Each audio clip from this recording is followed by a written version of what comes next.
It's fine. Now it is. Now Okay. it's going. So now. Yeah. Okay, go ahead. Yeah. Okay.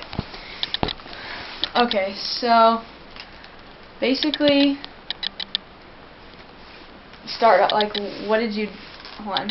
How did I get started? Yeah, that's what I want to ask. Well, it was wartime. It doesn't Is matter. it going? Yeah, It was wartime. but you have to look Mom, into the... you can't. Yeah, now she has to start over because I can't cut that out. Okay, start over. So go ahead. And we had gone to Washington, state of Washington, and to work in the war plant. And all my neighbors where I lived was working. And I felt bored because I wasn't, so I decided to go to work. Well, I didn't know how I was going to end up, but anyway, I went in and I started to help. I worked doing inventory to start with, got rid of all the inventory, and then they decided that I was a good worker, so I guess they put me to work. So I started working in the riveting, where they did all the drilling and stuff like that. And we had I can't think what to call it, but it was like a help. We were doing some work for Boeing aircraft, and we were working on what they call the wing spars. That's like the skeleton of the wing, that they built the wing around, that they added to the plane. So we were working on that. Well, at first I was working as a drill press operator. That was kind of boring, but it was fun. And then we decided, 3 or 4 of us girls decided we wanted to be riveters. So we went to the boss, and he said no, women couldn't do that. Well, it happened to be a closed shop, so they had to let us try. According to the union, they had to at least let us try. So we did try. All 4 of us tried, and we all 4 passed. So all 4 of us got to be riveters. And it was kind of unusual because 2 of the wing spars, like on the left side and the right side, you had to rivet with your left hand. And 2 of us in this 4 were left-handed. So they worked on the left side. The other 2 of us were right-handed, so we worked on the right side. It worked out just perfect. Anyway, we passed and we got to be riveters. So we were making the whole sum of $1.20 an hour. That was a lot of money for us. But it was good work. It was kind of fulfilling to know that you were doing something to help, that we were helping the war effort. And that's the way I got started. Mm-hmm. And it lasted probably, I think I started in about early 45 or late 44. I'm not sure just when the year was, but I worked probably about a year and a half as a riveter. Cool. What's a closed shop? What's a closed shop? What's a closed shop? Yes, a closed shop is everybody belongs to the union. Nobody can work there unless they're a union worker. That's called a closed shop. Okay. You can't work there unless you belong to the union. Okay. How were you treated? Were you treated the same as everyone else, or Oh yes, there was no discrimination of any kind. Besides the I'll fact tell that you a little story about one discrimination. It was really kind of funny. It was 2 people, a couple, man and his wife, and they always worked. They put them kind of over in a corner. I don't know really what they did, but they were kind of in a corner area by themselves. We found out afterwards when we got close enough it was because they were both eating garlic, and nobody could be too close to them. But it worked out. They really didn't discriminate. They just gave them a job where they could work by themselves.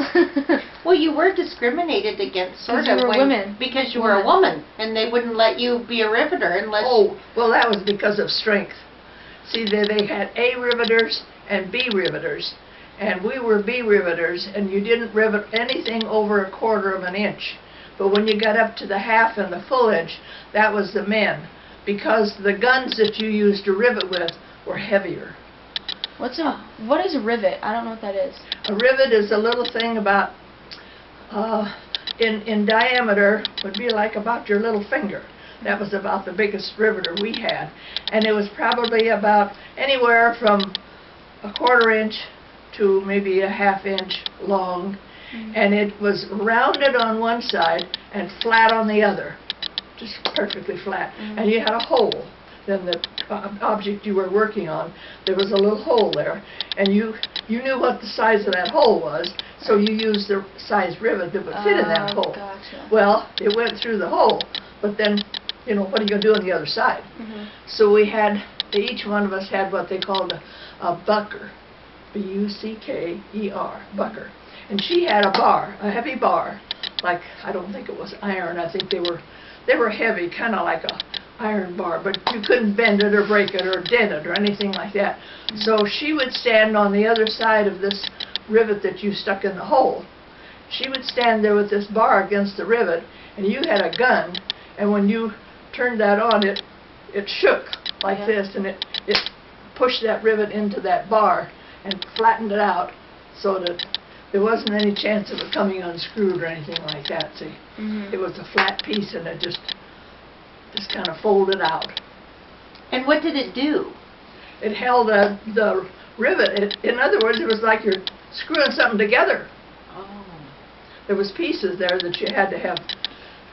I don't know really what they did, but I know they helped hold things together. Okay. It's like, in other words, like for where you'd use a screw or a nail or something like that, you used a rivet. I see. So, so like after the war, like after you finished, were you treated like differently than you were like? Did you gain respect? Did you gain more respect because you were a riveter? Yeah. Oh, I don't think so. We were just part of the crowd. Yeah. Yeah. But we like, weren't treated bad, and we weren't treated any special. Right. But you were like a woman, like you still like, I don't know how to describe it. You were still like women weren't supposed to work. You were supposed to take care of the family, you know? Oh, well, that at that time during that war, that's what I'm talking about. You were almost expected to work. You didn't have to, of course, but it was, to me, it was a pleasure to get out and help. Right. And I think all women felt that way. They were doing their part for the war. Do you think that led up to like where we are now, like how women are in the workforce? I think it helped. Yeah, they began to see that women could do things. Yeah. It wasn't like we were helpless housekeepers. Yeah. We could actually get out and do like the men did. There were a lot of things that women did during the war that they would have never gotten a chance to do otherwise. Like what? Well, people that worked for the telephone company, they could climb a pole like a man could. And they looked on us like women were just housekeepers, you know. Right. We weren't supposed to get out in the world. Well, we showed them we could get out in the world and do just what they did. I see. And that's, I think, that plays a big part on like the whole, like, where we are process itself, because like now we aren't, like, if you guys, Rosie the Riveters, had never existed, you know, like women wouldn't be where we are today, because we wouldn't have that. You wouldn't have women police officers. Right. You wouldn't have women firemen. You wouldn't have women coming to fix your telephone. Right. It would all be men. But that kind of turned the tide. Right. Because they found out women could do things outside of the home. That's cool. So what time did you have to get up? What time did I get up? Like, for your job. Like, Oh, well then I think it was probably about 6 o'clock, because we had to be to work at 7. Oh, okay. How late did you work? How much? How late did you work each day? I think it was 4 or 4:30 was when we got off. That's not bad. I can't remember for sure, but it was around evening time, you know, early evening. How many people were in the plant? Oh, golly. Well, I would say anywhere 100 to 150. And what was the percentage of women? About half, over half. Oh, okay. That's cool. Yeah, it was about over half of the women. And how long did you do it? How many years? Or about a year and a half. A year and a half? Because I didn't work at it when I first went to work. See, we went out there in 42, in the summer of 42, and I think I went to work. Well, we lived out in Carnation for the first year, and there was no way I could go to work and live out there. So when we moved into the projects, where they have projects built like they have here, you know, for Offutt, why, when we moved there, we had to move into the project because, of course, there was no place else to live. Well, like I said, all the women around me were working. And I was bored to death with nothing to do. I didn't have television, didn't have radio, didn't have a telephone, didn't have nothing. So you went to work. Right. So I worked about a year and a half, because then as soon as the war was over, well, then that was the end of it. Then. And then you went back home, right? You went back home to take care of your, like, the family. Did you just go back home? Yeah. Afterward? Yeah. Yeah, well then, shortly after that we came back to Nebraska. See, we were living in Washington. Yeah, I was going to ask you that next. And we came back to Nebraska in 1946. What's that noise? What noise? Oh. What is that? I don't know. What do you hear?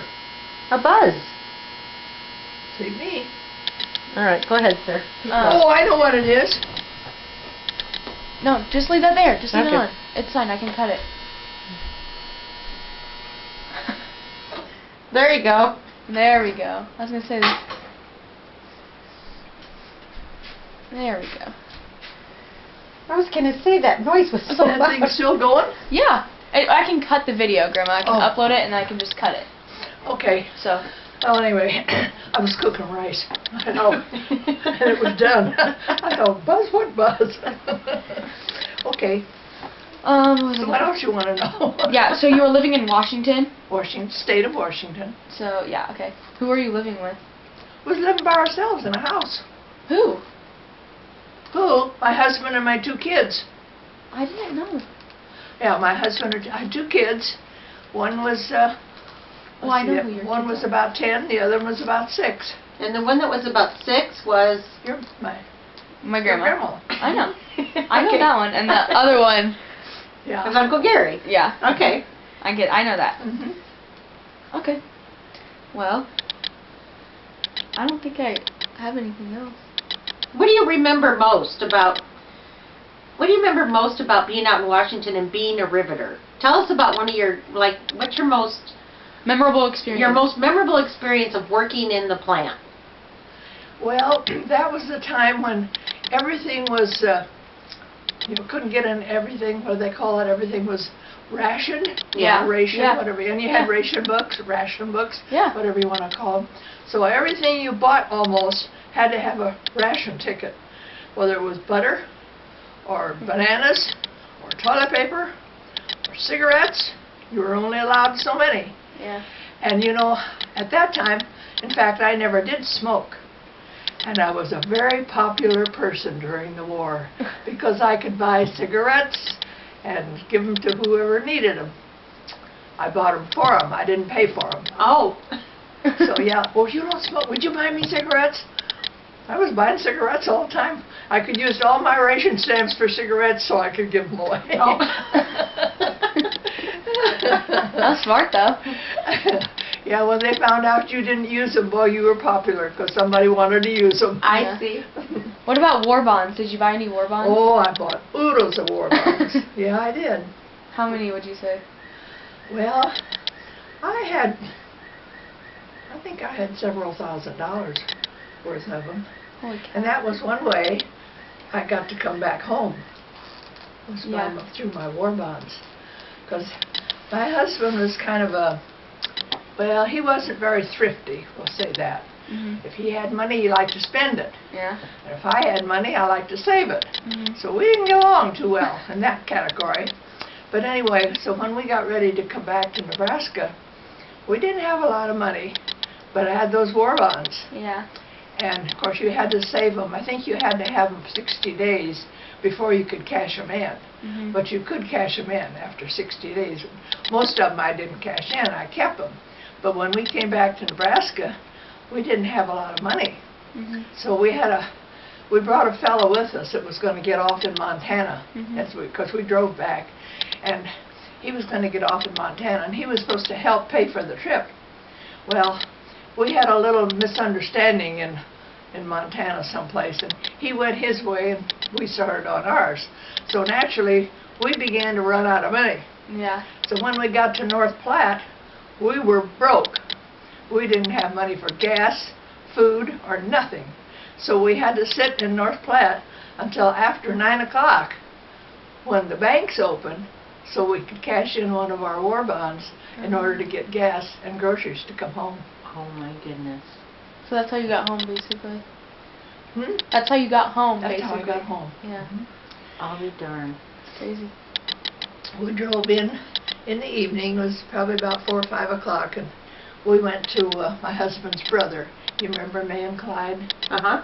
Well, we went to their house because they lived on just right off of Ames, on about 34th, somewhere along in there. So we ended up at their house, and that way we had a house that we had in Omaha, and we had it rented out during the war, just people that had rented from us earlier, and they were very nice people, and we have give them enough notice that we were coming back, you know, so they'd have time to find a house. So we had a home to go to. We didn't have to stay with anybody, and a little money to get along on. Since our house was paid for, we didn't have to make house payments. And so, I'm going to tell you something else. Forgot what it was now. But anyway, like I said, we had enough. Oh, then we applied for unemployment. Yeah. Both my husband and I both applied for unemployment. Well, he didn't like sitting around the house. He wanted to be busy. Yeah. So he went to work. So he didn't get much unemployment. But I drew it for about, well, I guess a couple of years. I drew unemployment. A whole sum of $26 a week. Okay. It went a long ways then. Yeah. Don't go so far today, but it did then. Yeah. What did your husband do? But he was a molder. Yeah. That's working in an iron where they melt iron and make things. That's what he done. Cool. They called it molding. But they melted. They had temperatures, you know, way up in the thousands. So this stuff would melt. And then they had plans of, you know, things, what do you call them, that you make a mold out of it. You make a mold. You have a mold, and you pour this stuff, this hot iron into that mold. And it makes what you want. Yeah. I get it. Yeah, that was his. When we, oh, I shouldn't say this, but when we first got married, he was driving a taxi. I won't put that in the video, don't worry. No, he had all kinds of odd jobs before he finally got to be a molder. But So there were actually only 4 women who said, I want to be a riveter in the plant? And that's you guys, all I know of. And you guys started it? And we did. We started it. I'll be darned. And we worked once we got in, we kept the same job until the war was over. I'll be darned. So they didn't want us to, you know, like I said, they didn't want women. They didn't think we could do it. They thought it was too heavy a job. But we were all young, you know, in our 30s, 20s and 30s, and we were all young and strong. So we showed them we could do it. I'll be darned. Cool. I didn't realize that. All right. I don't think I have any more. I think I'm done. That's pretty good. As I said, Grandma, what other stories do you have? Any more? Can't think of it right now. I was always going to come down and videotape you and have your life story put on video. Here. Ready?